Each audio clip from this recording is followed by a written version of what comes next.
Yeah, now stand and cheer for your Talking Basketball podcast.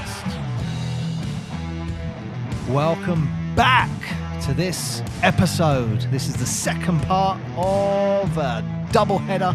If you haven't heard the first, go back and listen to it.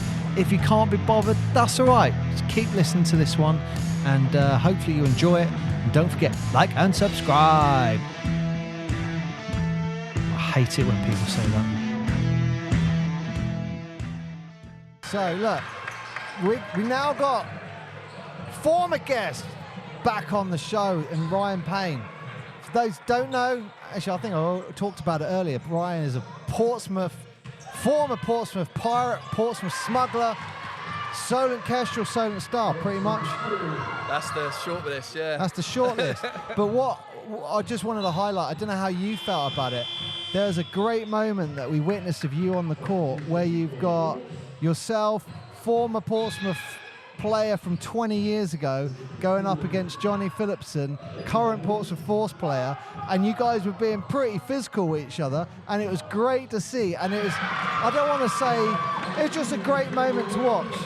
Yeah, and obviously Johnny's come through the Solent program, went to Itchen College and all that kind of stuff, and had a pretty horrific injury that he's worked his way back from, and he's become a really, really sort of good player, very similar to the way that I played, to be honest. So I got a lot of time for him, a lot of respect for him, and he's always really, really gracious to me. So yeah, but the biggest compliment you can play to someone is to play hard against them and be physical with them, and he enjoys it. So yeah. Very true. We both were looking at went, what a great moment. It's like, yeah.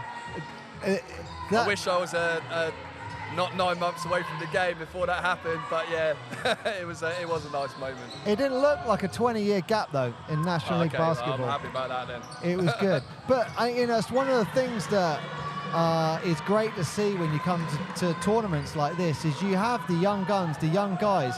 However, what you can't undervalue is experience. Someone's played National League in 20 years.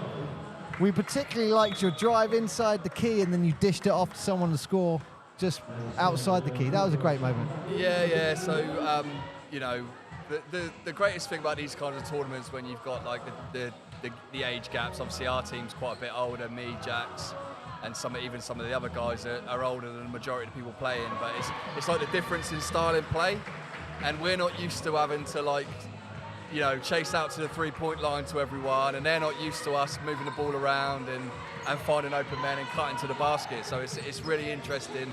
But obviously the basketball now is a math game, and the more threes you shoot at a higher percentage, the easier it is. So the old guys that tend to struggle, but what a nice move there. I'll tell you what, this women's final. It's feisty. It's pretty intense, isn't it? Yeah, it's feisty. I don't think London Phoenix has lost the whole weekend, so for them to be down 8 here, this is quite a big deal. I'm completely. Is this third quarter? Yes. Yeah, third quarter. Right, and I've got to ask you, from being on the South Coast as a player, and we mentioned it off air, but how important are tournaments like this?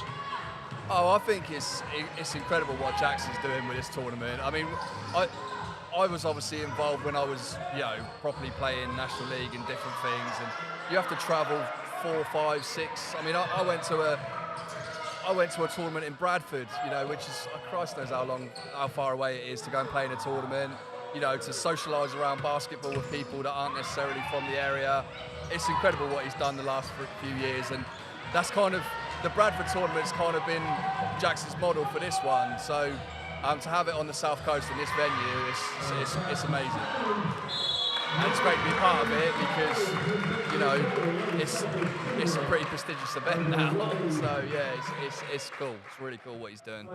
And if you're looking as a player, when you're going between seasons, having something during the summer, yeah, what I've noticed is, I spoke to a few players, and you go, when the season ends, it's like, even for the fans, it's just suddenly, that's it, it's over. Yeah. And then it's, I'll see you in October. And you think, well, See what? you in 6 months. Yeah, it's like, what, does basketball die? It's like, no, it doesn't. No, absolutely. So it's really important for not just community, but just keeping you in match fitness, isn't it? Yeah, absolutely. So, you know, and a lot of the teams that are here are people that have, played on teams together before. They get back together and it's, just enjoying playing basketball against good competition and for fun, for the most part, until you get to the finals and everyone starts to take it really, really seriously. up until that point, it's all good-natured. Like, if you knock somebody down, you help them up. It's not quite real basketball, Paul and I will know that when you knock somebody down in a real basketball game, you don't always want to help them up. No blood, no foul. Step over them and no blood, and no give them a foul. stare. Not if Mickey Byrne was the coach. You help him up, you're getting subbed off. This will make you laugh, right? There was one game. I don't know who it is against. But someone hit an absolutely a mental three-pointer, like it's like a Steph Curry three. Yeah. And as the guy defending him and this guy went past half court, right in front of Mickey Byrne, the Portsmouth player high-fived him, like down low, just went, good shot. Ouch. And this guy high-fived him, went, cheers. Mick stood up, sub, get off. You're not playing the rest of the game. You don't do that with Mickey Byrne. That doesn't surprise me one bit, to be honest. Absolutely not. Hey, look, we got to talk about it. Portsmouth Force coming here, being hosted by the Solent Kestrels in a few weeks for the Mickey Byrne second annual cup. Yeah, that was a great game last year. Obviously, I came into your podcast shortly after that, and that was a decent game. And hopefully, it'll be the same again. We get some people in here and get some excitement back, ready for the pre-season, and two decent teams in their respective leagues that can hopefully get a good start to their season. And I tell you what, I know Elliot Dads is playing in the next game. He is That'd be cool. in the building, Mark. I can see him. He's over there. Yeah, he is. And Russell Geraghty's playing down there as well, so he's in the next game. Nice. So yeah, it'll be a couple of guys going at it from the senior men's team for Kestrels. So yeah, it'll be interesting to see that Eagles team that. I say the Eagles team. I don't know what their actual team name is, but they're pretty much the Southampton Eagles that we played against in local league, apart from Dad's is playing for them. But they're tough. Oh, bloody hell, they're a good team. Yeah, they are tough. And you add Elliot Dads to that, and there's a couple of other guys that they've got on the team as well. So they're going to be decent, and they're tough to beat, big and physical. Yeah, Southampton Eagles won, Sabah Div won. Yeah, they did. Second? Yeah. I honestly You guys don't know. come second? No, we were far off by the end. Portsmouth Smugglers, got to be. I bet it's Portsmouth Possibly Smugglers. yeah, possibly. I don't know because I wasn't involved by the end. I had a pretty bad injury in sort of October, November last year, and haven't really played since. So. No. Yeah, I hurt my neck. It's probably the worst injury I've ever had, to be honest. I got knocked over, cracked my head, blood coming out, and I got whiplash from the neck injury, and I was out. I was off work. Everything. It's probably the worst basketball injury I've ever had. I think. It still impacts me now to a point. Couldn't sleep properly. Had to sleep on my back, which I'm not used to, rather than on my side. Horrible injury. This is a big deal that you're here. Yeah, this is the first time I've played organised basketball since then, to be honest. So yeah, I'm very rusty and very out of shape. But I appreciated the situation. Obviously, Jack's asked me if I wanted to play, and we had quite a few guys, so I got to sit out when I was tired and stuff like that, so it was good. But I don't know who won. Handball was struggling by the end of the year, to be honest, because we lost quite a few players. We had quite a few injuries. Craig was injured. Owen Teasdale was injured. John Wilkins was out for a bit as well. So, yeah, we were struggling. It did feel like there was a huge gap at the top of the table, like with Southampton Kestrels. I mean, you could argue, would they go into that National League Div 3 conference, they'd do all right? I think they would. I think they have some issues with some of the players that they've got, because I know that a couple of the guys tried out for Kestrel's Division 2 team. But because of the nationalities and the visa type stuff now, with us not being in the EU, it's quite complicated. Okay. I don't know the full rules, but there's a couple of guys that are probably decent enough to play, but it would just be really complicated from a visa perspective. So guys didn't want to take, Guyman and Jack O'Keefe didn't want to take the risk. But yeah, they're decent, so it'd be interesting to see. They seem to be pretty committed to basketball. I think they practice twice a week as a local league team, so that's quite a big deal as it is. Well, yeah, I mean, that's massive, twice a week. Yeah. Plus your games. I mean, going back 15, 20 years when we were doing, that was National League, we would have 2 practices a week, plus the games. Yeah, well, I mean, plus local league games. The Kestrel's men only practice once a week. So, And look, we got to ask the question. What do you think is going to happen to your Solent Kestrels this year? Like, look, they set up arguably one of our, definitely mine. I'm sure I speak for Mark. Maybe when I say arguably one of our favourite games of the season, when they. Oh my God, what a game that was! Yeah, absolutely, yeah. And. You know what? To go out by 1 point, like actually 1 basket scored in the league, that's a big deal. But I guess that sets up the expectations for this season. Yeah, absolutely. I mean, I don't know what Matt and Jack's intent is in terms of trying to get promoted and that kind of thing. It's that I've always said there's quite a big step up between Division 2 and Division 1. You need to have to be competitive in Division 1, you need to have at least sort of 6 local guys that are going to be there for 2 or 3 years, at least, and then have 2 really good Americans. And the 2 Americans that they've got are decent, but whether or not they're Division 1 decent, we don't know. But when you look at what they did, particularly in the start of the season last year, they were pretty dominant. Obviously beat Milton Keynes early on, but Milton Keynes played really well towards the end of the season, and Jordan Spencer's parlayed that into another contract in the BBL. So yeah, he's off to Newcastle Eagles. Yeah, so I mean he was by far the best player in Division 2 that I saw last year. I loved his interaction. Was it with Brandon during the Kestrel game? Yeah. Those 2 guys in both the playoff final and the last game of the season. I love the interaction. Those guys going head to head. Yeah, they're absolutely. Yeah, obviously they've got a bit of a rivalry going at fighting for the MVP of the league kind of thing. But Jordan Spencer's one of the best sort of guards that the UK has produced for it in his age group. So. He was incredible in that game here. Every time they needed a basket, he was making it happen. And all the more because obviously Kestrel plays so well to start the game. Well, I can't remember how many they were up, but it seemed like it was over in the second quarter. I think they're up by 16. And they just kept working their way back into it. Yeah, second quarter. But yeah, he was incredible, and then he was really good in the. I went up to the final as well when they played in the final, and he was brilliant there as well. Yeah. So. I don't know. I can't remember the coach's name for Milton Keynes, but for me, the difference in Milton Keynes from was it the end of the first quarter or the second quarter is maybe it was half time. Something changed. Yeah. And whatever he said, I'd have loved to be in a fly on the wall for that. Yeah. Billy Beddoe, is that his name? I think that's his name, Billy Beddoe. I tell you what, the ultimate question: do you think if we asked Elliot Dads to come talk to us, he'd say yes? I don't know. Is he here at the moment? He's over there. He's on his own. I'll go and talk to him. Yeah. Yeah. Yeah, I'll go and ask him in a second. Obviously, he's going to be playing in the next game, so he probably won't talk to you before, but maybe. Do you want to talk to him before the game?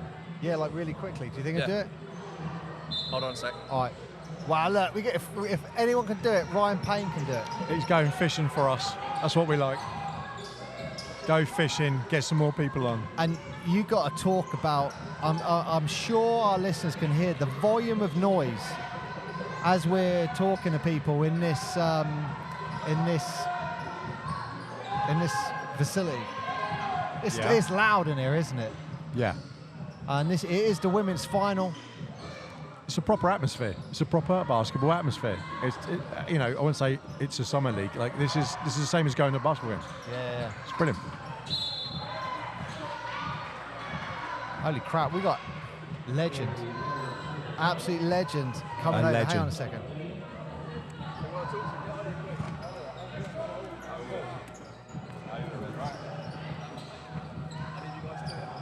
There we go.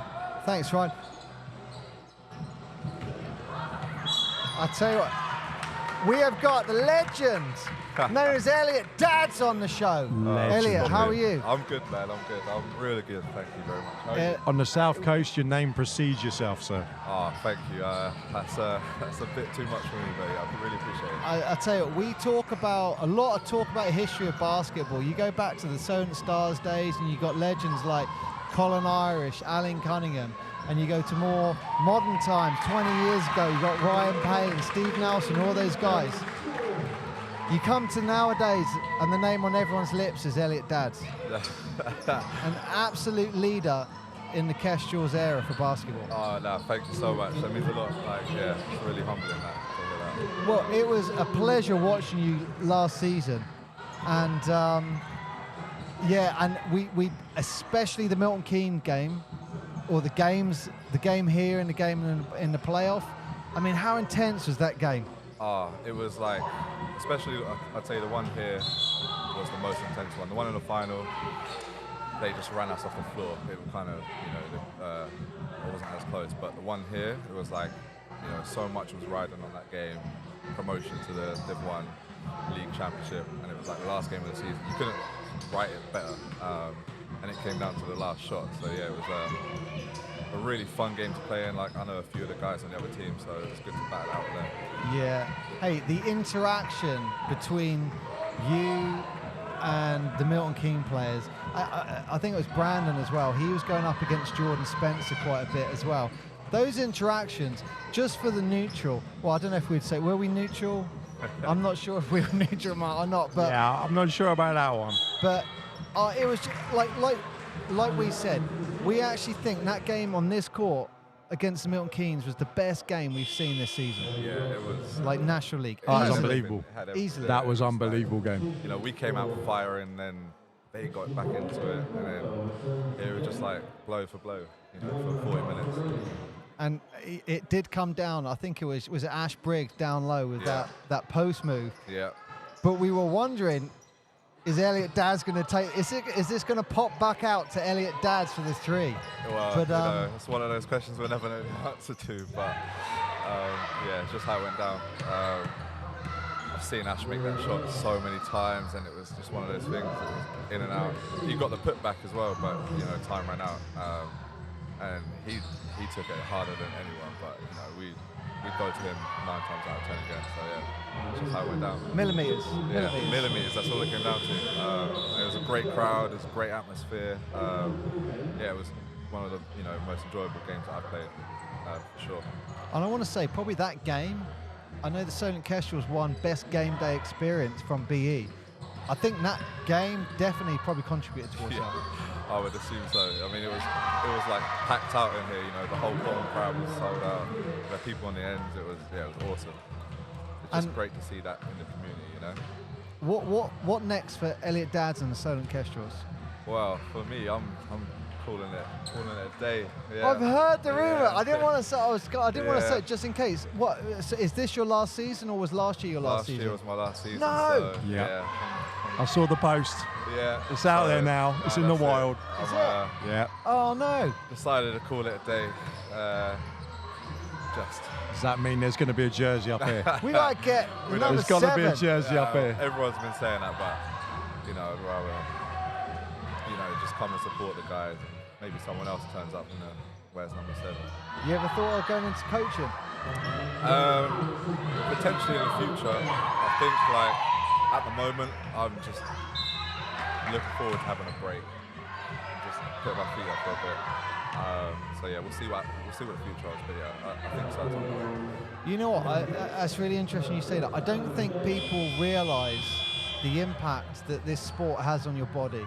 So I guess, I mean, I don't know who, someone said it, you guys train 1 day a week, but sometimes National League teams, they'll train 2 times a week, plus you're playing your local league games, then plus you're playing your National League games, and that has a big impact on your body, on your knees, on traveling. It takes over your life a little bit. Yeah, it takes a massive toll, and like, you know, your weekends are gone because matches will be, you know, 7 o'clock at home or whatever, and then maybe 6, and road days, that whole Saturday is just gone, and then the Sunday you're just trying to recover from the so it is, it'd be good to have a weekend tonight. And we're about to get hit a lot of noise here with 15 seconds left in the women's final. It's a 3-point game. So it's about to be quite Are loud. you going for the big? Are you going for the big 3 on this one? Hold out and go for the 3, tie it, or are you going to go for a sneaky 2 and then try and get a stop in the 2? So they're up. The team's up. So they're just going to hold it out, get it to Anna. And they got loads of fouls to do. I think that's the game over. I think because 7 seconds, they got fouled really quick or get a steal.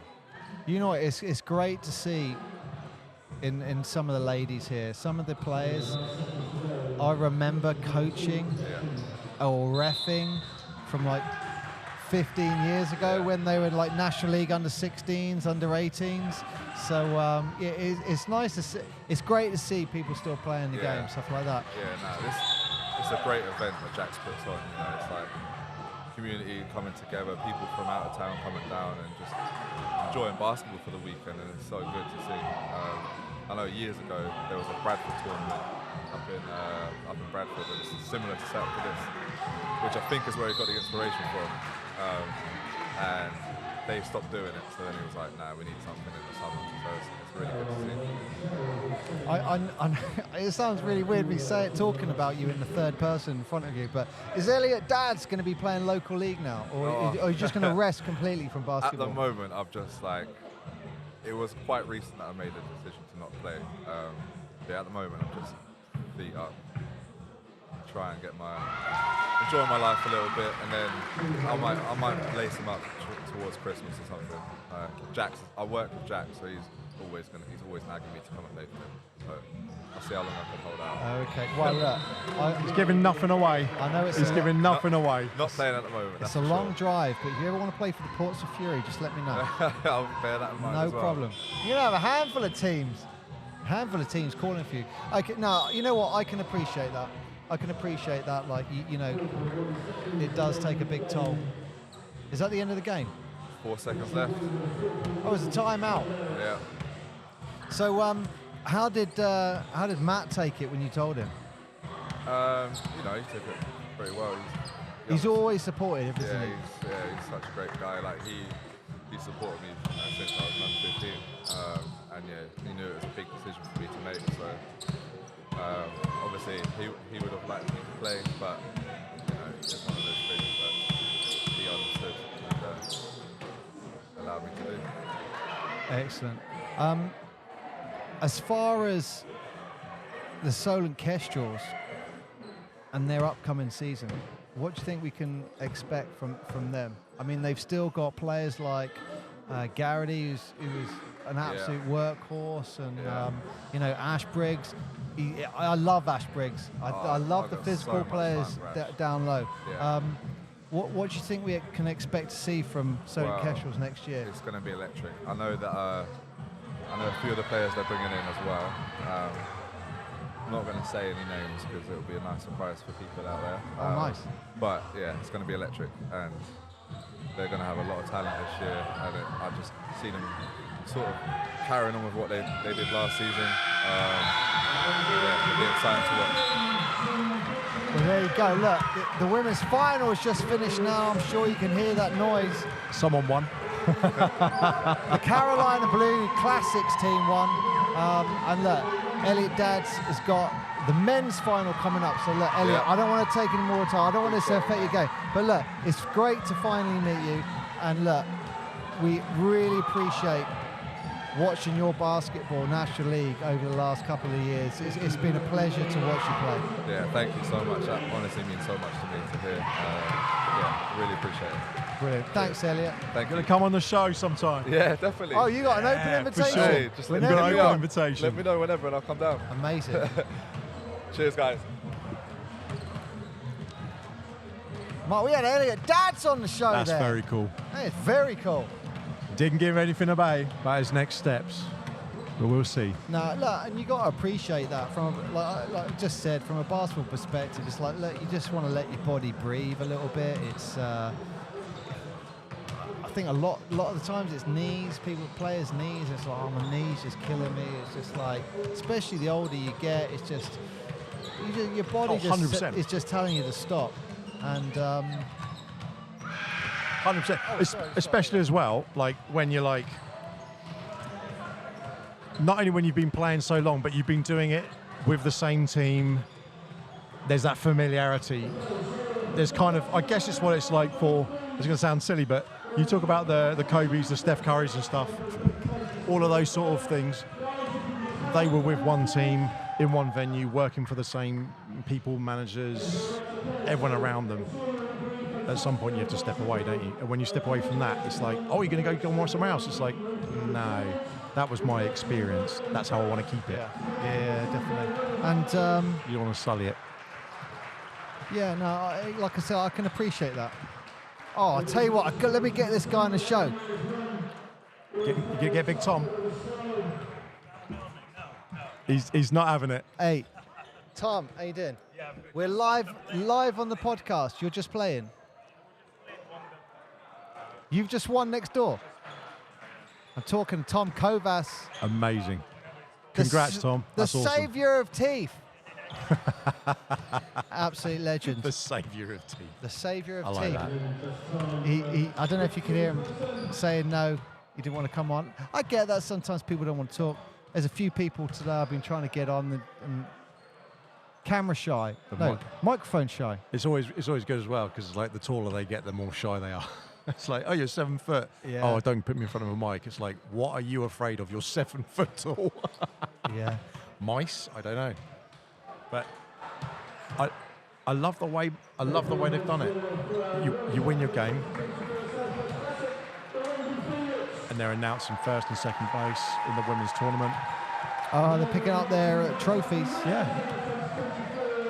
Do it there and then. That's fantastic.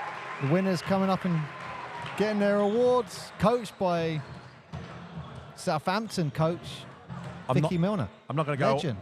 Yeah, massive legend. You've talked about it before in all the games and all the people that we've had coming through here. Certain names keep cropping up.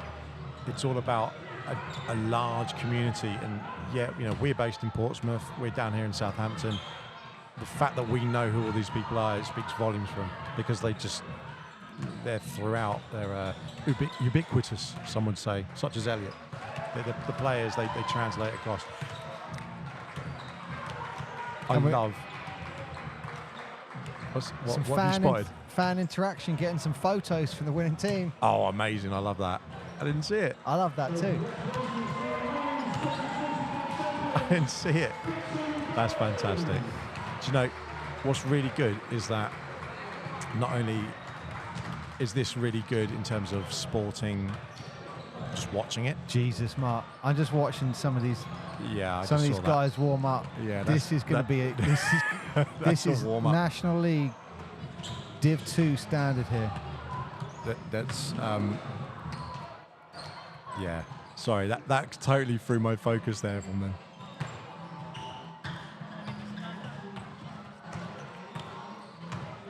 Oh yeah, absolutely. 100 million%. Another guest. Did you get MVP in that women's final? I'm not sure. I don't think we're doing MVPs. I mean, who cares? We won. We just wanted to come out and have fun and get the old college gang. It is on the microphone, but we don't care.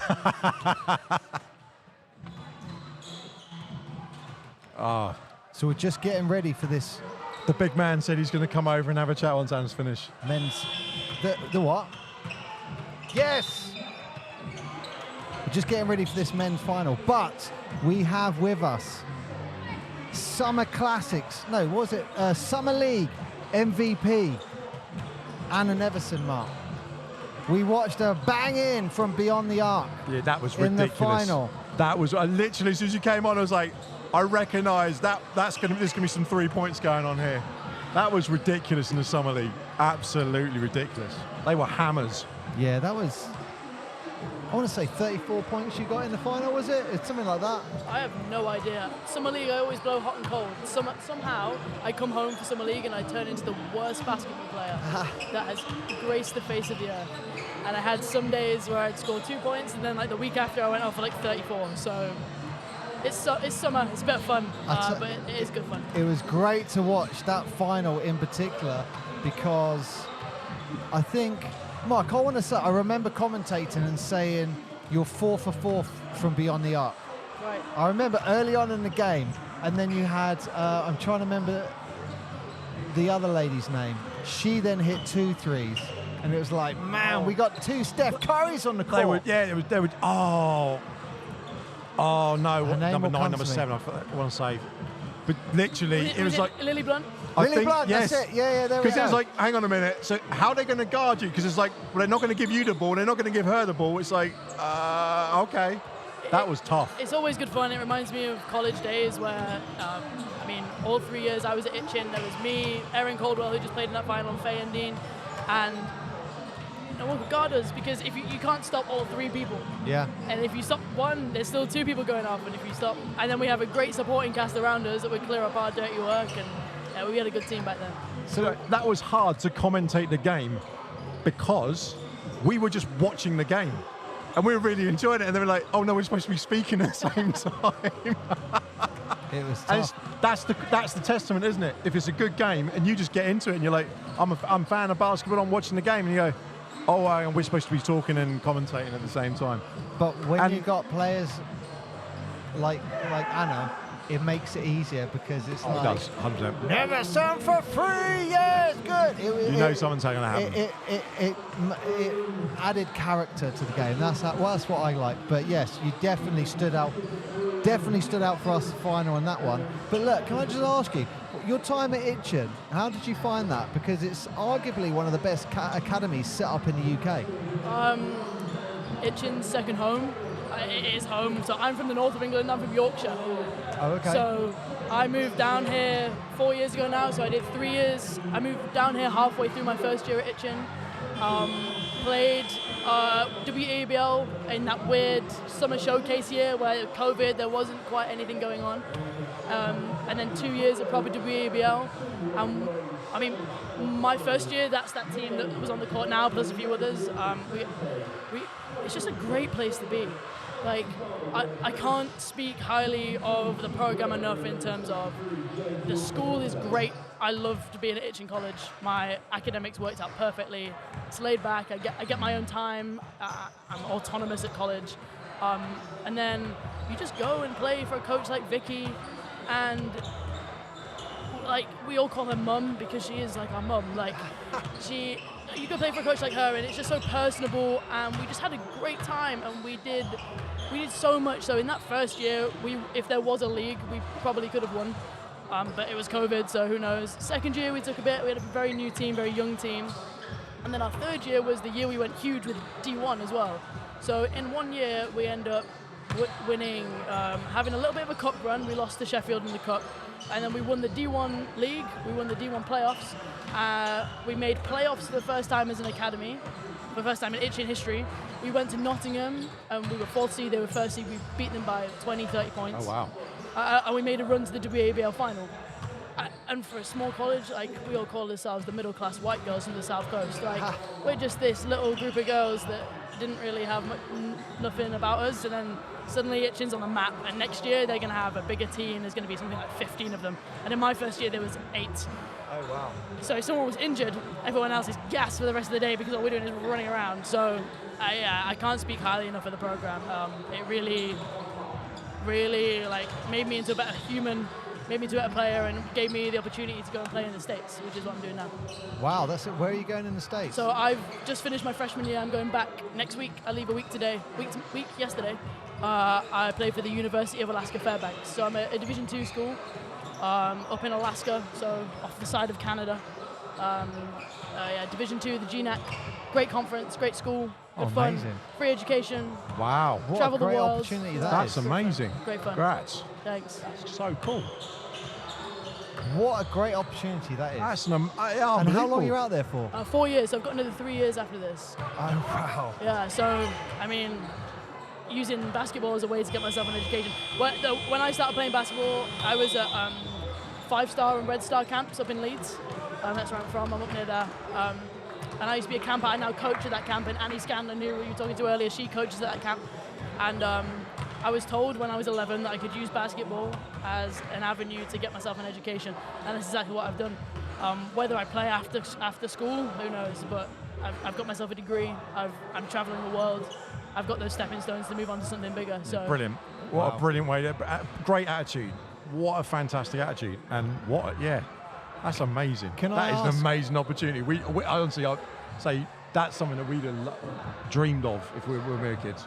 Yeah. Well, To have that skill. There to be were able less to get that opportunities to go to the States. Nowadays, it's I think America have opened up more, haven't they, to European players from all over the world. But like 40 years ago, it wasn't many. It wasn't many. But look, I've got to ask you, I hope you don't mind, what was it like playing with Faye and Dean back in the day? Me and Faye go way back, so we've been friends for a long time.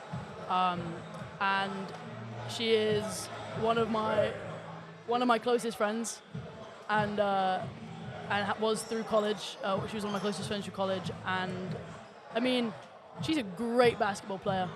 And the really nice thing about it was maybe when we were in our first year, we all didn't see eye to eye very much, and there wasn't much sharing of the basketball, myself included. We used to get into arguments a lot, but we're both just very passionate people. And as similar positions. Yeah, as we grew and we matured, we really figured out, me, Aaron, and Faye, a way to play basketball very, very well together. And I mean, you put me, Faye, and Aaron on any court, in the country, even 3-on-3. Like, we won a ball-out national championship together as well, along with Florrie Cottrell, the four of us. So really put us three on any court, and you've got a good team. We just work well together. When you spend that much time with each other in that many hours, I mean, you're a ball-in-hand player, so a lot of the movement and everything that's going on is run through you. So did you find that, when you're doing development and stuff, you look at it and think, am I going to improve my off-ball movement and stuff like that? Or so I actually dislike having the ball in my hand. Really? The amount we saw it running through you. That's because I'm a selfish so-and-so. My job at school is I'm a catch-and-shoot three-point shooter. I rarely put the ball on the floor. I mean, here it's a bit of fun, and if I mess up, there's no consequences. Yeah, Vicky's going to have a go at me, but my friends are all going to be like, oh, pass the ball. But really, you will never see me at school really leave the three-point line, because my job is to stand there, catch the ball, and if there is a foot of space, put it in the air. So really, I mean, through summer league and stuff, it's fun because I get to try some new things out and get a little bit more confident with the ball on the dribble. But yeah, off the ball stuff is more my kind of thing, just finding a gap and finding somewhere to shoot. Obviously that's much easier in a team structured environment where we all know the same system, and whereas summer league we're all just kind of being like, sorry, I ran into you. So yeah, I am terrified of having the ball in my hands. Oh wow. I would not have thought that. Yeah, I mean, when I was younger I wasn't. Nowadays I don't do it. I really should go downhill a little bit more, especially at college and stuff, but I mean, I'm just all about shooting threes. I love it.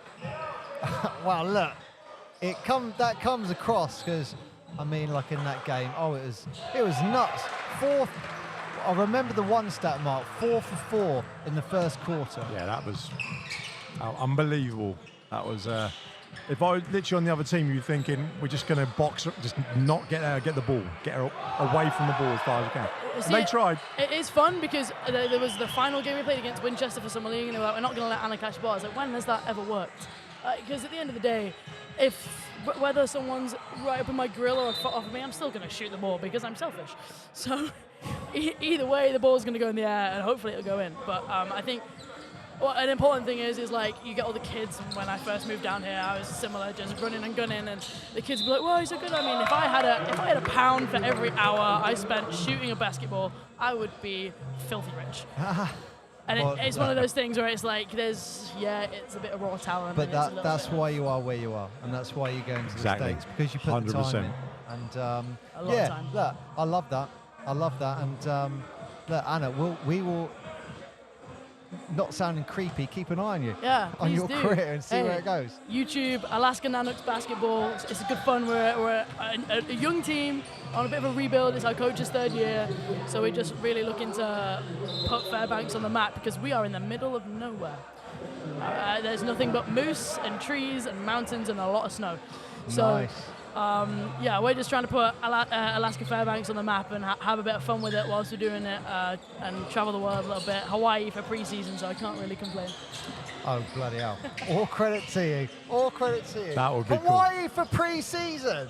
It's very nice. That's, I mean, heartbreaking for you. I know, Heartbreaking. it's so hard, like the travel. Oh, I might go to the thought Isle of they'd Wight take in a you to few the weeks. ice That's bowl about to it. get used to it. yeah, it's a lot of fun. I mean, I'd encourage anyone who has a little bit about them to. We've got to move stay over in to touch with the States. show and let us know how that goes, because we've had quite a few people come on who've done the whole, like Mark Jackson, they've gone on the progression and gone to the States, come back, gone to different places, travelled around and done a lot of things like that. So we love hearing those stories, don't we, Paul? Like that whole, what's that experience like? And I mean, testament to my experience, I don't plan on coming back to England. So I've decided I don't ever want to come back. I mean, I'll come back during the summer or whatever, but after school, my idea now is I want to coach basketball is what I want to do with my job full time. So I started coaching here. I coached junior National League teams with Annie and Keeley and Vicky. And I want to move on to be a graduate assistant after college. Amazing. Oh, wow. Just work my way up. Well, look, they are good peers to have if you're going to have peers, Annie and Keeley. And obviously you're interacting with Vicky Milner as well. Like, if you're having that interaction, look, that's a great foundation for your coaching future. Yeah, So, and the great thing about that is now the relationships I built here, again, testament to the Itchin program, they put me into coaching. They were the ones that were like, hey, why don't you coach? And I have, even though I'm 4,000 miles away, 9-hour time difference, if I call Annie or if I call Keeley or if I call Vicky, they'll answer. And it's just having those people around you that is important. wow. Well, look, Anna, please, I'll message you. Please do. Let's get in touch and let us know how you're doing. We'll let everyone know. Indeed. Yeah? You got to take one of them to Yeah, Hawaii. I've grabbed a few. You got to take them to I'm Hawaii. about to stick it on my water bottle You as got I to walk. stick it somewhere in Hawaii. I will and do. then I'll go, take a there you go, picture. tag us in. I will do. I'll do exactly that. That's Thank it. you. Anna, We're thank you literally so in Hawaii. much. Yes. There you go. It was great watching you a few weeks ago in the Thank final. you. Thank you. See you later. Thanks, Anna. Congrats. Anytime. Well, let's swap headphones, Mark. That was awesome. Honestly, when we watched that game, if you haven't seen it, go back on YouTube and check it out. When Yes. Anna hits those three, it's like, oh, that's a problem. And then teammate steps up, bangs another two, and you're like, I wouldn't want to. What I remember from that game, there was on their opposition, there was a lady who was, I think she was number 11. She controlled the key. Do you remember? It was just like no one was getting in the key. So they had the outside, and the others had the inside. Mark, bloody hell. This final It's going. is kicking off. Paul, you did miss when Anna came over. Mr. Andy Rowlands brought something back for you. What's that? Oh, wow. I got a FIBA GB top. Yep. Oh, that's pretty cool. He brought that back from his recent jaunt.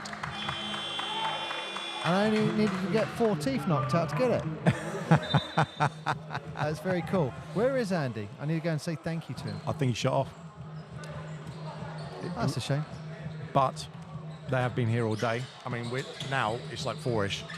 Mark, I've got to be honest. And Well, we're gonna grab Jackson in a minute, but I'm just waiting for him. He's watching the game. He's fully in on this. my thought process with this game is if I was part of the Portsmouth Force setup, I'd be watching this game. Yeah, I mean, you got have to. you got players like Lucas York, Titus, Yeah. who are already coming into the Portsmouth Force setup. However, And look, Lucas this is number 15 as well. My favourite number. This is National League standard, Div 2 standard basketball we're watching. I mean, there's some- Elliot Dads brings up the ball. There's some big guys here. And I'm not just talking in... Coast to coast with Elliot Nice. Dads, Mark!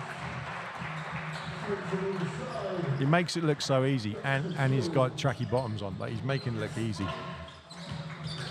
He's interestingly, the referees have gone 3-man as well.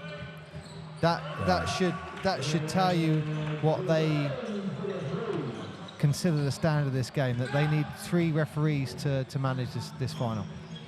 Absolutely. What a move! What a move! That was Michael Jordan coming in from the right-hand side, going up and under. Behind his back, off the glass. Oh yeah, 100%. As another steal comes in.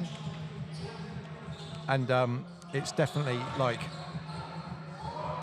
that quality of basketball. You've got to remember as well, all of these people play for different teams. They're not just all on the same team. They don't all train together. I mean, they will a little bit, but a lot of people, like you said, Lucas, he's playing on one team, Titus at different teams. Elliot's on a different team, and they're all playing together. What you're looking at, what we're looking at here is a couple of Portsmouth Force players, quite a few Solent Kestrel players. Yes. And there's that local team, the Southampton Eagles. Yes. There's a few of those guys. So I don't know their names. Number 12 looks handy in the paint. Number 20 for white, Mark. So this is white versus red. It's basically white classics and red classics. Yep. An inside pass, alley-oop. And this red Yes. is like a, what do they call it? I want to say it was called Volt. I'd say it's an orange red. Yeah, no, so I bought, weirdly enough, I got your brother some sneakers once. What's the sneaker? A shoe, Paul. Oh, basketball shoe. A basketball shoe. Yeah? Yes. And he was trying to get them in the kit colour for the Fury. And Portsmouth Fury have a kit that's this colour, isn't it? It's not far off, is it? Yeah. And yeah. It's more red. so they had two types And of one. they had 2 types of shoe, and this one matched the shoe, believe it or not. And one's called something red, one's called Volcano Red. Yeah. Fun fact. Look, I'll tell you the story. So we've That's what I had had to bring up. we've had this on the show, Mark. Yeah, we had with E-Man. Yeah, Emmanuel Davis. So with Rising Ballers, he was setting up all the Rising Baller kits and all of that all over the South Coast. And we needed a new kit. So we said we want Chicago Bulls red. We actually made it that clear. Chicago Bulls red. Me and E-Man, we went back and forth with this. But when the kit turned up, it was orange. And it got to the point where that's the first quarter over. We have. It got to the point where referees would turn around and say orange ball, and it'd be like, no, this is red. And me and E-Man still argue today. Paul, we're joined. By Mark Jackson on the Hello. show. The man of we the- spoke man to of the Elliot moment. Dads, the legend. Did you? Yeah. Ah, you've had dads on. Did he tell you he's going to wear tracksuit bottoms in the final? No, he didn't. He looks old as hell out there. That's a Colin Irish move right there. Hey, Mark, Tracksuit bottoms. got to ask you. Yep. Elliot Dads retiring from National League basketball. I That's li- pretty significant, I think. I said to him, I saw the post go out, and I said, I messaged him, said, dude, what's this? It says that you're retiring, or it says you're having a year out. What's the case? And he said, yeah, it's just I've had enough. I need a break, kind of thing. I don't know if it's chemistry or whatever, or what might be, but he's made a decision. So I said to him earlier, hot off the press, I said to him, you're going to play for handball, play local league, because you know if you don't play, God. mate, you're going to get fat. Yeah. Because he had a year off with an injury and he just ballooned, because he works for me. And he said, no, I'm going to play football. I said, I'm sorry, you're doing what? He said, I'm going to go play football. But I don't know if he's joking, winding me up. He's got friends that play in a football team. And what you don't know about Elliot is he's one of those guys that's very good at everything. So he plays football, tennis, lots of things. So I think he's either winding me up by saying he's going to play football, or he's having a break. It's Hey, like MJ going to Hamble play Hornets baseball. don't need to get any stronger with Elliot Dads. We do. We're trying to recruit Alex Grant. We're trying to recruit people. But that, you know, what I like about it, it's great for the league. And when Yeah. you've got people like National League players coming into Sabah Div 1, Yeah. it's just strengthening it. Yeah. And look, the Eagles, there's a big gap between Southampton Eagles and everyone else, it feels. Yeah. So getting people like Dad, Alex Grant, stuff like that in the Portsmouth teams and in the handball teams, just seems like it's just going to strengthen that league. And Bournemouth Bears are coming up. So Bournemouth Bears have been dominating the Dorset League for years now. They shouldn't have left, Sabah. Liam Wyatt's got a great team, great club, great atmosphere, but they've dominated Bournemouth, and I think they're coming up. They said they're coming up. No, it's official. Yeah, they're in the league.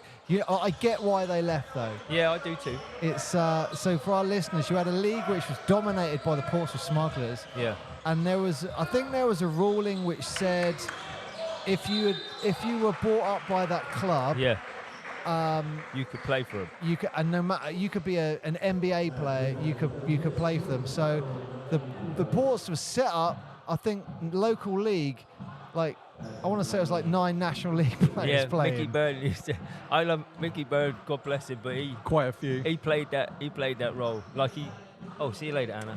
Thank you for coming. Thank you, bye. He was clever. But if you played National League, it didn't matter if you were from Portsmouth. But what I would say, and I always say this about the Bournemouth Bears, were they gave Mick a run for his money. Oh, God, yeah. And it was so close. And there was so many conversations I've had over the years where it was like Bournemouth could have gone National League with that team. Yeah. And they created the Dorset Storm. So they went with a Dorset Storm National League team. They set that up. So the Dorset Storm put in a Div 3 men's team for a while, and some of the Bournemouth boys went and played there. But yeah, I think Liam just didn't. He wanted to go away and do it in Bournemouth and run a Dorset League, and then they set up the Dorset Basketball Association, and it's grown. Well, look, I speak on lots of people's behalf here when I say it's great to see that Bournemouth Bears are back in the Solent Area Basketball Association League, and it'll be interesting to see what the gap where they've been away, how things have changed in that time. Yeah, I want to see what they're like. I want to see what Dorset basketball level like compared to ours. Yeah. You won't know until the best comes up and plays us. Yeah. We won't know how good they actually are if they've been winning. And also, if they're in a league which they're the best at, exactly. It's like, they want to play against people who are going to push them. Yeah. And that's the one thing I always felt for them. Have you ever heard the story, the 3-pointer? No. Where they won the league? How they won the league? No. It's well, Bournemouth hit a 3, or someone hit a 3 and he was on the line. What happened? No. So look, I'm not going to tell you who the referee is because I'll be shocked. Is he here? There is a strong potential that this person is here. He's here. Okay. And is he currently on the court? No comment. Okay. No, he's not. Okay. No, he's not. All right. But don't forget, this was 20 years ago. Oh, okay. So it was the last game of the season, and Bournemouth had to travel to Portsmouth Smugglers for the league title. If Bournemouth won, they won the league. If Portsmouth won, Smugglers won the league. Okay. Yeah, it was like that. Intense. And it was in Portsmouth. And it was in Portsmouth. And what happened was Bournemouth turned up. They turned up, and they were up by 3. Yeah. Bournemouth were up by 3, and I want to say it was Liam. He was playing tough defense, really tough D on someone, and they couldn't get it out of the back court. Yeah. Anyway, they got it just over the back. They came into the front court. Yeah. It was like 3, 2, coming into the front, 1, and there was a load of us. All of the Portsmouth Fury were watching it from the top, from like the balcony. Yeah. 1, and then he released the ball. It was a clear after the buzzer. Half a second, maybe even a second after, and it went in. No one did anything, and everyone started shaking hands. And like that was the game over, and Bournemouth were like, yeah, we did it. We got over that hurdle. We did it. Yeah. And then the referee blew the whistle. 3, Oh good. my And then God. it was like, oh my God. And Bournemouth went nuts. Yeah, I obviously. can imagine. It was like, You're what? like, have you had a laugh? Yeah. And You know what? In credit to Mick, Mickey Byrne, he would do a lot to win a game. Yeah. But he actually turned around and went, no, it was after. No, they have it. So Mick gave Bournemouth the league. He said, there's the game. That's nice. You like that, don't you? So I think it was the only time they won the league. Oh, okay. I think it was. Yeah, in a 15-year period. Yeah, it sounds about right. It's been dominated by Portsmouth for a long time, and then there was other teams. We went on a we won back-to-back a couple of seasons with Handball. Handball were in it for a while, and then you had Bulldogs. Bulldogs were always in it to start with. I don't know if they'll make a comeback. It'd be good. Millbrook were one of the old teams. Yeah, we were around. It was good. I played for Millbrook with Nick O'Harraby, and Ryan Payne was playing for me, and Dwayne Late, and we were just warriors, just like battlers. But yeah, we won the league a few times. I remember playing for the Fury when we went to Millbrook Bulldogs. We all went up there like we were ready for it was like you had to go ready for a fight. Yeah, you were coming into the Bulldog pit, mate. Yeah. If you're playing the Bulldogs, you were not going to just like blow in your ear. These boys are soldiers. Mark, what does it take to put on an event like this? And you've done the Summer League. You've been a busy boy this summer, haven't you? Yeah, we have, yeah. Summer League runs straight into this. I had a 2-week break, went to Canada, see his family, just turned off for a bit. And then Carl and myself, yeah, it's great. But the people that play in this tournament really make it run smoothly. They've been coming for 5 years. They know what the deal is. They know they're coming in ready to go. They know what day one's like. They know what day two's. Surprisingly, they played the men played 3 games yesterday in their groups. There's 2 groups of 5. And they play 2 10-minute halves, running clock. And you play 4 games. So a lot of people are like, oh, these are short games. But after 4, you play 1 game and you have maybe an hour off, and you play another game, you have a bit of a break and another game. It's hard for certain people now to play, have a bit of a break, and then go ready to go again at a competitive nature. And then on day 2, after we've gone to Sharky Sports Bar and played pool and hung out, and it was like majority of the tournament go to this bar and just socialise, that's brilliant. And then you head out at 12 and everyone goes. But then they play at least 2 full games on day 2. And there's not many players that can play a back-to-back 40-minute game. And you can tell the youngsters are coming through, and they're the ones that the cream of the crop here playing. Like, these are the best 2 teams in the tournament easily, and they should be in the final, so it worked out nicely. And like I was just saying before you came on, this is National League standard basketball we're watching. Yes. I mean, you've got guys like Elliot, obviously. Elliot, dad's a freaking legend. Titas here, the Lithuania just shot that. He's been playing in Lithuania. Wayne's going to be playing for Solent next year, just rebounded. Kevin Durant, Greg Durant's out there. He played for Hemel this year, Div 1. So you've got guys that are playing. Like, you've got the white team down on the bench. You've got guys that played out in Lithuania. Josh Strongbone here in the red. He's been playing out in Canada. So these guys play, and they play all summer.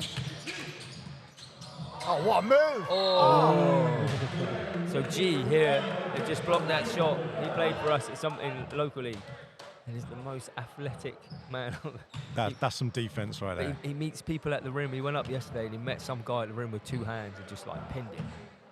Yeah, he's just got some serious bounce, and then you've got Goz on the bench who's not in yet. Hey, he looks like he's got fitter, you know. Was he injured in the season? Yeah, I don't know. I see a different side of him here. It might be that this is his style of play. But yeah, he looks in great shape. He's a yoga instructor. So Mark, do you get any backing support from like GB Basketball, BE, or any of that sort of stuff? This is all off you. I mean, it's just I want to put this out there for people, right? So they understand, because there are tournaments around the country, like people do 3-on-3s and other stuff. They're all by people like yourself, aren't they? Yeah. It's all off your back. Yeah. So at first we were. I don't know if Basketball England ever said to us, we didn't have to run this tournament and run it by BE. We run it as part of our company. We run all in.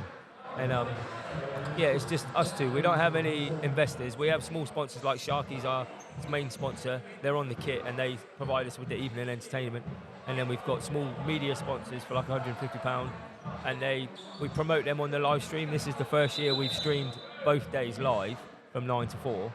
So if people say, I'm playing at 12 and someone wants to watch, they can just tune in and watch that game. Or these guys can watch it back. But yeah, no one's throwing thousands of pounds at us to say, we'll give you $5,000, help you run this event, sponsor us. No, it's all off whatever Carl and I, you know, the teams pay their entry fee and they get their jerseys for it. But we're not here making thousands of pounds from this weekend. It's all about a showcase and just letting guys play and hopefully enjoy wearing our clothing. Yeah. Because our team vest that they're all wearing, that's our team wear that we sell to companies and clubs. So we want them all to go back into their teams and be like, look at the stuff we do. The idea is... so you do kits then? We sell match kits, like what Antanas is wearing here. These boys, this is a men's kit. And in the women, we do the women's fit. Or they call a foul and a buzzer. So we sell team wear men's kits. I've just done 3 orders the last 2 weeks. We've got Swindon, Aztecs, and Woodley all want kit. So we design it ourselves, have a one-to-one with the teams, and then our turnaround is like 3 weeks. So in 3 weeks, you order it and you sign it off. Oh, wow. 3 weeks I didn't know that. Yeah, 3 weeks we'll have it on your... There's not really any... Well, I didn't think there's anyone in the area doing it. So, like, Not in our area, no. I know a few people doing kits, and I was just like, no idea, but I'll throw them your way. So how much is like a men's basketball kit? So a one-sided one, like what the boys are wearing now, is for a set of 12 is $5.50.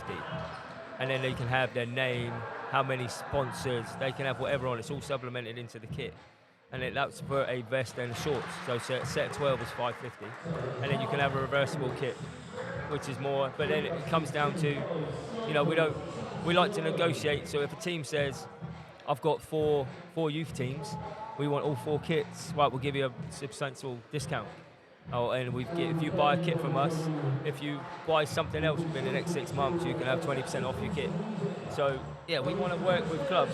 We're not asking for £700-800 for a set and making loads of money off it, but it is quality basketball kit.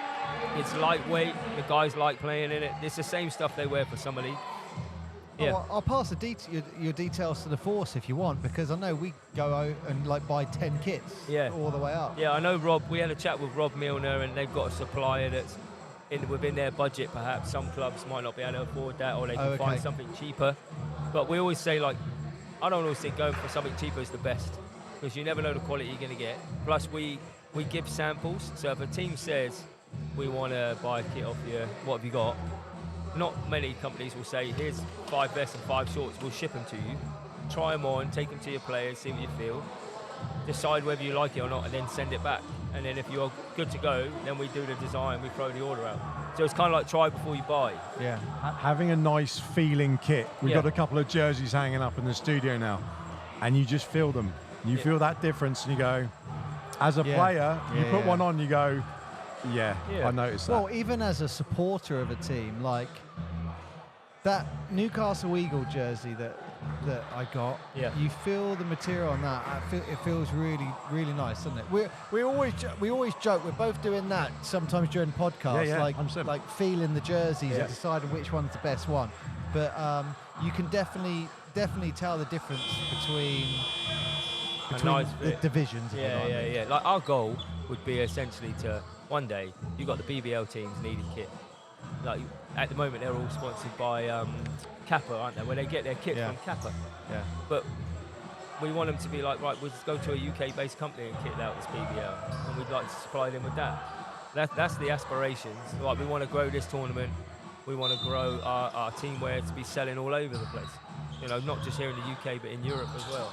I mean, we're all old enough to have played with various cuts of jersey as well, should we say? Yeah, from the old, I remember the Fury blue kit that we had that had the wide shoulder one and the really deep pockets. And then you have other ones where they're cut right in, and you're like, a classic basketball kit. You know, where you had the little small holes in it. They're air holes. I used to have except what they really were would just rub all over you. Your nipple chafe would be horrendous. It'd be horrible. I had 2 piercings and literally had plasters on it, and that didn't work too well when you had to take them off. That was sure. But so what we find is people want, like the lads that are playing now, they've got like the cut that's quite underneath their armpit. So like you see the NBA players now, it's quite tight under their armpit, so their arms can move freely. Whereas we're used to that nice baggy armhole. Some don't like it, some do. So if they say to us, you know, we would like a baggier fit, or it's a local league Division 3 men's team or a women's team, and you know they need a bit more room in their kit, we say, right, we can do a looser fit. tighter fit. Do you want a V-neck? Do you want a round neck? Some of the guys like the NBA back. So we did our Summer League vest with the NBA back. And now these guys have a more traditional back. So it's essentially a conversation we have with the clubs to say, how do you want it to fit? Like the waist, someone might want an extra large waist, but now you know what these youngsters like, these short shorts, but I want a medium length or a short length. So instead of, we used to buy kit, I'll have a large, and it comes and it's like touches past your knees. Oh yeah. Now they can go, actually I want a large waist, but I want a medium length, I like it short. So we can kind of customize what they want. Well, I remember we had a black kit. What a move! And it was the Nike Dry Fit kit. Yeah. That was I really liked that kit. That was lovely, because the material was wicking. Yeah. But light enough, and that was a lovely, lovely kit. I think the best example for kits is Utah Jazz in the 90s. We had John Stockton and Karl Malone. They're so If fashionable you look now. shorts, you know what I mean? That's the contrast. Where Well, everybody loves that now. Yeah. But it's the youngsters, they like the short shorts. Like they like to have their legs free. you know what? We It would drives me never. nuts when they fold it up. Oh yeah. That drives me nuts. Or you see people tuck it under their leggings. Yeah, it's like, look, don't roll it up. Come and talk to Mark Jackson. He'll make it for you. We'll make you a short shorts. You don't have to walk around like you got a nappy on. You can just tuck it. We'll make you a short shorts. Your teammate might want them to touch their knees, but you want them to be short. That's fine. You both have your own feel. If you tell us you want short and long shorts, we'll custom make them for you. It's all about them feeling comfortable while they play. Yeah. Because I've been in kits where you're wearing something that's not comfortable and it just affects you a little bit. So we want the players to be, we always say like, our kit's made by athletes for athletes. Like we know what kit should feel like, and we want to make it so that they feel on the court, I'm comfortable, I'm ready to go. As opposed to having to roll up their waist because their shorts are pound past their shins. Yeah. It's been something we added to the company. I like designing stuff, that's my background, and I like designing kits, so I sit there all the time and just design kits, and if people like the design, then we'll make it for them. It's something that I've really enjoyed. As much as this, I enjoy these weekends. After this, we're going to have a nice long break. But after the Summer League and then straight into this, it's quite a busy 2 months. So all the preparation for this, and now you're just like, look, I'm just going to enjoy the rest of the summer. Tonight I'm having a beer. Just going to have a beer and watch a movie. Great rebound. And just relax. And then start planning next year. We want to go bigger. So if there's anyone out there that wants to invest, you're a corporate company or you want to get involved and you're trying to encourage people to stay active and fit, we would love to have a veterans division as well as this. Because we had those over 50s, GB Maxi boys, Andy Rowland's team. I mean, these guys are in their 50s and they're competing against this lot. But why not have a Masters? I want to have a vet section in this tournament so we can invite other vet teams down. They can play their own tournament, still wear the same vest as all of these guys, but we have it running alongside each other. You're not a million miles away from a Masters tournament. No. The goal Really is to not. go to places, which is in Eastleigh. They have a 3-court venue and they have bleacher seating. We could get 3 courts playing all day long, Saturday and Sunday. We could get so many more games and we can invite more teams down. Because we want teams from outside of Southampton, Hampshire to come and play. Because a lot of these are Hampshire, mid London sort of Birmingham way. We want Newcastle, Sheffield. We want them to come down for the weekend, stay in a hotel and play in a tournament. That's the goal, to get bigger and bigger and bigger. So if anybody is listening and wants to get involved, please get in touch.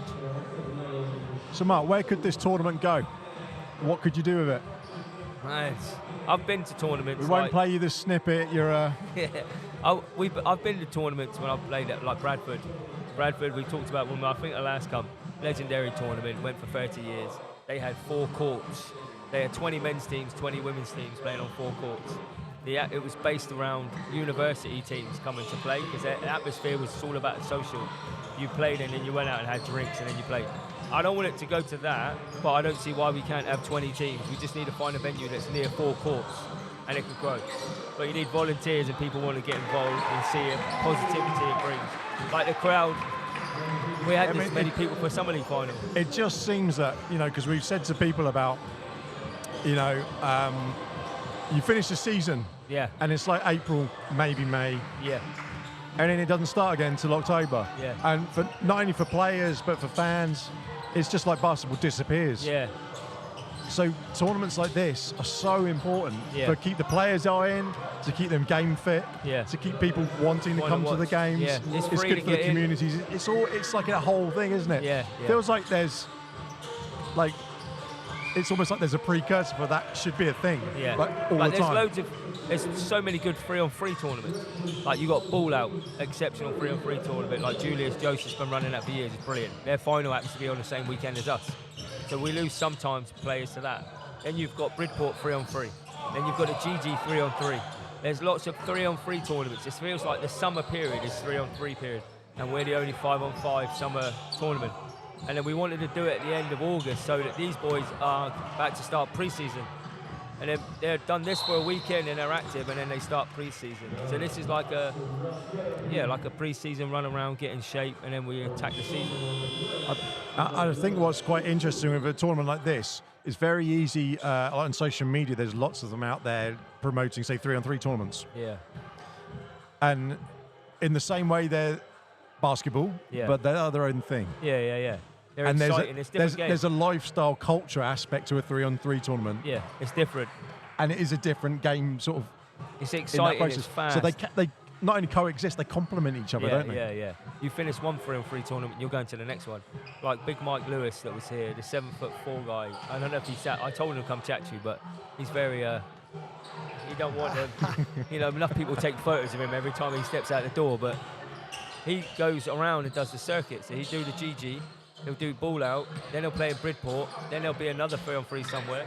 So the whole summer they just bounce from 3-on-3 courts with their friends. But we just want, it's different, it's 5-on-5.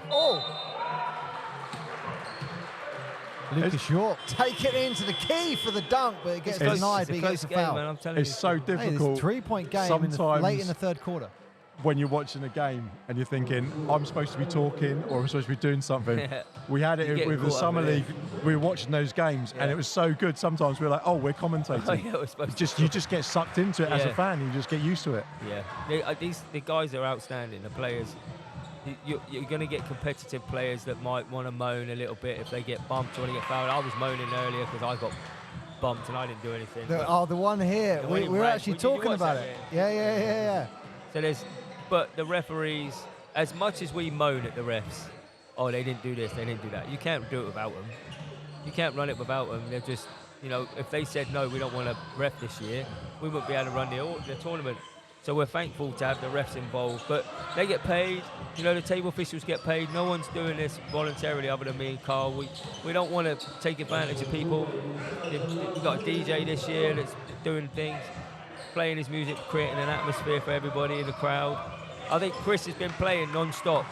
He goes from 9 till 4. Yesterday and today, he's just been DJing. You've had teams on the sidelines dancing, teams in the bleachers dancing. What a move. That's why Big Wayne's playing for Solent next year. You can come down and watch. But I think you play... Sorry, say that again. Wayne. Oh, he's taken over the entertainment side. No, Wayne, the big guy.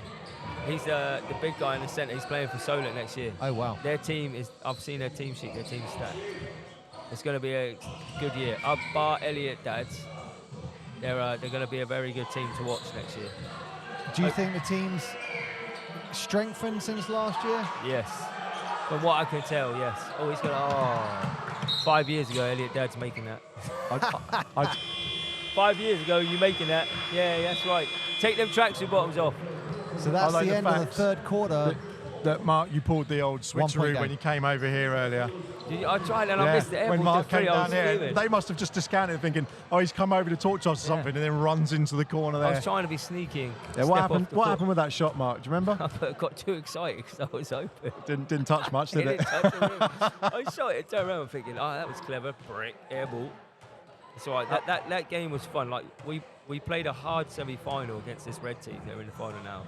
And it was back and forth, competitive. We thought we did all right. We only lost by 10 or so. They should have smacked us by loads. They're so young and youthful. They haven't even played Sam. He's on the bench. He's not even playing at the moment. He was at Barking Abbey. So we played them hard. And then our game against the pink team was the third and fourth. And those guys have been in the tournament since we started it. They're normally called like All In Select, or they're called We Got Next or something like that. And they won it in our very first year. So, exceptional lads. And then they play every year, but they also have the nice social side of it. So they were out last night. They showed up at Sharky's a bit merry, a bit happy, and then they left at 11:30, and then you find out 2 of them getting at 5:30 in the morning. Nice. So, and they're here at 9 o'clock. They played at 9. Hey, So they look. lost at 9 to this white team. They played us, and we both said, look, we're just trying to have some good spirits. Let's enjoy it. We want to win, but we're also going to have some fun. And that's what it was. It was a fun game to play. Hey, there's a strategy there, Mark, I think. That was cool. There's a strategy in there. No, Hey, we've got some some dancers dancers. going in the corner. I got to shout out these guys too. This is the London Phoenix local league team the Met team up in London. And I've known them for quite a few years, and they come down. They brought 11 supporters. They've stayed in the hotel. But every time this song comes on, they all just get up and start dancing. It don't matter where it is, they just start dancing. Look, they're doing the moves. I love it. They're even doing it in the crowd. That's great. It is. Mark, We love you it. need to do this for the Portsmouth Force. What? Well, you want me to get up and dance? Yeah, Yes. start the dancing. There you go. All you got to do is play Candy and they'll all get up. Oh, what a move by Nice Titus pass. in there to the handball Hornet. What's number 10? His name's Gershon. Gershon. Don't worry, he'll have that highlight on his Instagram later. Uh-huh. All his clips, they pop up. Now, Titus, he's like you don't know what to expect. If you walked in the gym and you didn't know this kid, you'd think he's a heavy-set little guard. What's he going to do? And then he just carves you up. Quite He's explosive, so isn't he? intelligent. Yeah.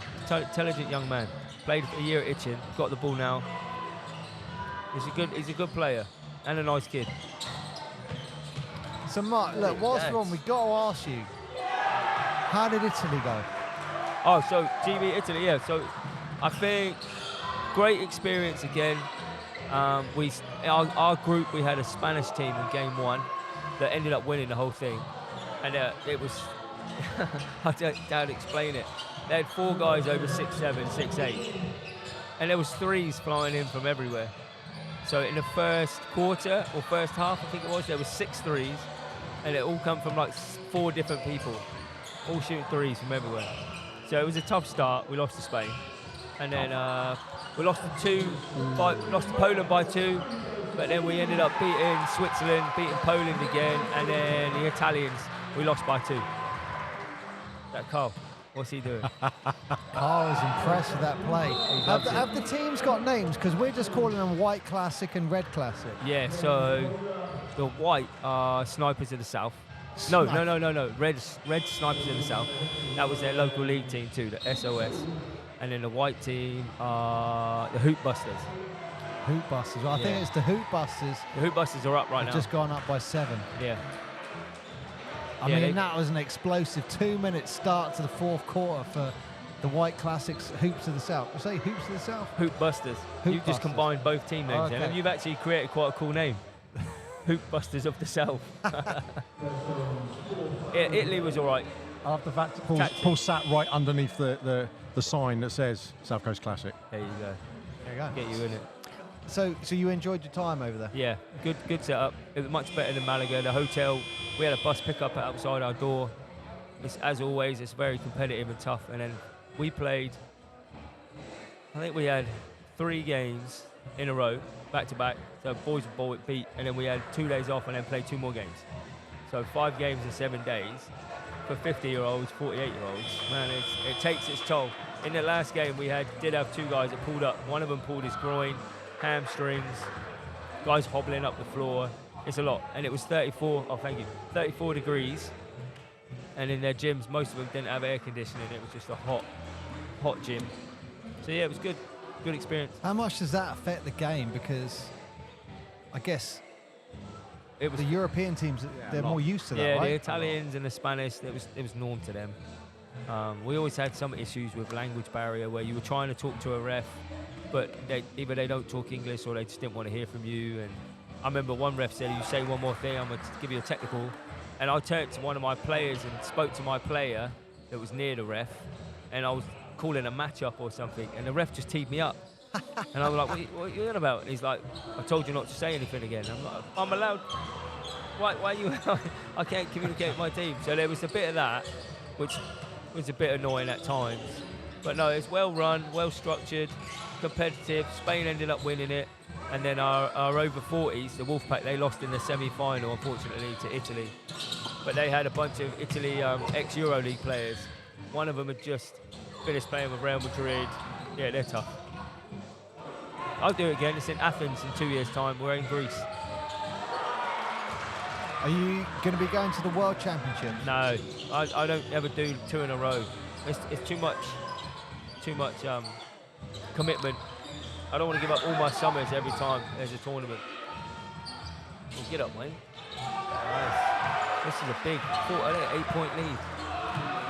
And that's a really interesting point. That is there a lot of, I guess, change then between the FIBA teams between European and World Championships? Yeah,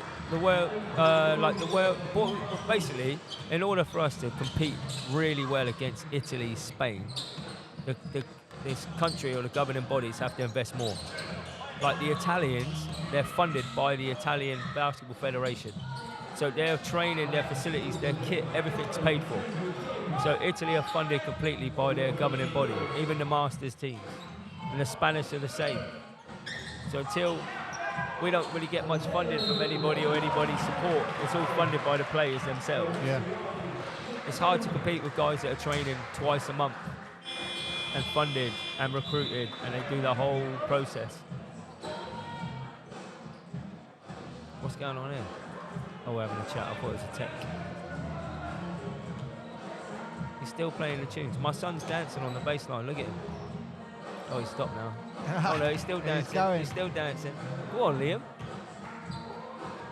So Mark, there might be, they said there might be making changes on this court. I heard that. Netball line's going down. What's your thoughts on that? I see the business side of it. This place needs to make money, I guess. It would, as long as there's no badminton, futsal, volleyball, like the gym next door that looks like a rainbow on the floor. It's hard. It's hard because this facility's been so nice for so many years to not having those lines on it. Also, I think I want to say sports where they have to actually put a hole and like a metal plate on the floor. That's where it impacts the actual floor itself. Yeah, those volleyball poles, and then they have the hole that sometimes sticks up, sometimes doesn't. Yeah, I know what you mean. It's just nice to have a court with hardly any lines on it. But the uni's decided they need to make money. I always wonder where, if you've got such a dedicated space like this, why, if there's a particular other sport, either those lines could be a mat or be put out on. Yeah. Roll out. And because there's lots of those that they do that, and the basketball's the mat. And you think, well, actually, that's the biggest thing. Yeah. Why are we? I've got a better idea. I've got a better idea how to resolve this. Have you seen Oxford's court? Sorry to interrupt. Have you seen the light-up court? The court, they changed the lines by lights. So Oxford University has a black court, and it's got LED lines. So if you want to play badminton, you put badminton in on the little tempad thing, and the badminton lines appear on the floor. Like a TV. Like a TV. It's like you're playing on a glass. Yeah. Oh, wow. Oxford University, and then you can put basketball, so you can change the lines you want. I've seen it on TV. I've never. Have you ever played on one of those? No, I've just seen photos, and I've seen like the university clips. Well, we were saying how Panathinaikos are going to get that same court that they had in the All-Star game, where it all lights up. They're getting one of those. I just hope it's not as distracting as it was in the All-Star game. You don't want to take it away from what's going on the court. Like you don't want all the glitz and glamour to be taken away something that just happened on the court. Like timeouts, half times, things like that. Yeah, put on a little light show for the people in the top seats that want to see something. Yeah. And I saw a video about the Dallas Mavericks. Have you seen their new? Have you seen their new screen that goes all the way around the top of this? In the Intuit Dome. Yeah. Same, because you have like player statistics, their wingspan. Someone was saying you could even play video games up there. It's nuts. So much. It's a genius way of doing it as well in the dome, because where you're sitting, you think, oh, it's a big block, but you actually look underneath and look on the inside as well, don't you? Yeah. So everyone benefits. It's not just like they put so much money into that. very, very interesting. Rather than But again, it's all about the atmosphere and the entertainment, isn't it? That's what they focused on. For their fans, you got to feel the arena. Look at Pete Terrell, get out the court there. Pete was running. Pete's been here since day one. I love Pete. Go on, Antanas, nice pass. I've already said this on the podcast, but Pete is actually, I think, my favourite referee. Yeah, he's a good guy. He comes in like with his nice like swimmer shorts on, and he has like normally a nice bright top, like he's just come back from holiday. Sorry, Mark. To go back to the point I was going to make, I can resolve all the problems with these lines and stuff. I can resolve it right now. We get the government to outlaw and ban badminton. I remember the last podcast. Done. You were hating on badminton. So there is one court. There's one court I've seen that was, I won't say a blended court, but it was either softball or it was something else like that. Yeah. And it's only really one extra line. I think there's a couple down the side and one extra line, but I don't know what sport it was. Oh, wow. And you go, well, we'll make it for that court then. Yeah, so there you go. There's multi-purpose. There's two. Yeah. And you could play football on it because you got left and right and there's a goal. So you're fine. Oh no, we don't want to make this red team might make a comeback, you know, if Russ gets hot. Ooh. Right, the white hoop busters need to hold on to this lead. They haven't won this tournament. Too much? Yeah, they haven't won this tournament. If Elliot Dad's win this, I'll be fuming. He won't shut up about it at work. Oh, that's a bump. Yeah, I think they're going to win it. 1 minute 20 seconds left. They're not up by 9. Coach, the tees up, contesting the call. Hang on, is that a new 24 second? No, they should only have 14 or so, shouldn't they? Oh, nice. Oh, no call. Standing straight up, no call there. Could have called that. Russell, can they hit this? Greg, good defense. Elliot, he's back in. They're trying to get I tell you, these whites are playing great defense. I kind of want the whites to win. They haven't won it before. No. Coming all the time. That's it. Game over. Yes. Foul. Right, I need to go because I need to go and hand out some T-shirts and trophies to the winners. Well, look, Mark, before you go, we just want to say, look, thanks on behalf of the sport of basketball for creating an amazing tournament. I'm sure our listeners are going to be looking up what the Summer Classic tournament is. We'll put the dates University. out. We'll get the dates out. Fingers crossed, we choose a different venue. It's our 5th year anniversary and we can go bigger. So, we'll put the dates out and it'll be great for everyone to get in touch. Yeah, it's great. Thanks for doing it. Thank you so much, fellas. Shout out to everyone. It's brilliant. 56 seconds. It looks like the Hoop Busters have won. See you in a bit. Cheers, Mark. See you in a bit, buddy. Quick changeover of headphones there, Mark. That is insanity. You're going to hear yourself again now. Yeah. And look, this is perfect. Just been doing a major lip reading service. But look, with 45 seconds left on the clock, Mark, I've only got 28 minutes left on my car parking ticket. So this is turning out to be perfect. Perfect time. Look at that. All you need to do now is go in the front door at your house and have a pizza waiting for you and you'd be set, wouldn't you? No, I'm trying to lose weight. Well, it's an imaginary pizza then, in that case, so then it is going to be there. Pizza. It's going to be there. I'm doing all right, though. Look, I played no basketball for 6 months. I put on a load of weight. And do you know, people... I'm all or nothing. I'm going to say stupid. 6 pounds this week. People overlook the physical fitness that you need for basketball. People overlook that sometimes. Yeah. And you go... There's a lot of running, like a lot. Like say, I play football. So I've seen people who just walk on a football pitch. Yeah, you feel you can't it do as that well. here. Like when your weight goes down, like when you start. I'll talk it in terms of like BMI. When you start getting close to your BMI, the actual movement of going from in one motion to going in the opposite direction, so much quicker. As your BMI goes up, obviously, I mean, it's common sense, isn't it? The weight is pushing you in one 100%. direction, so it takes longer to get back. There's another part to it as well. Mark, I'm going to get a Classics jersey, by the way. Yeah. Amazing. What colour? I like that grey one that they got hanging up. I tell you what, I really liked the one... Holy sugar plum fairies, Mark!